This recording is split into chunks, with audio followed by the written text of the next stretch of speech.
Hi, thanks for watching the Magic Eigo Railway. クリスです。So this train is bound for passing the exams for 英検 and TOEIC. さあ、基本に帰ろうということで、5W プラス 1H やっております。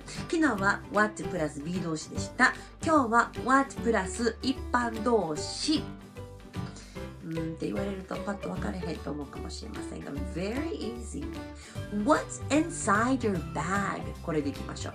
What's inside your bag? あなたのカバンの中には何が入ってるの？ What's inside your bag? せーの。これが What プラス一般動詞というやつなんですね。文法の言い方にするとめっちゃややこしい。でもいいんです。フレーズで考えましょうね。フレーズで考えていくと英語ってとってもイージーに感じられるので楽しみましょう。というわけでまた明日もわっとやってみましょう。See ya!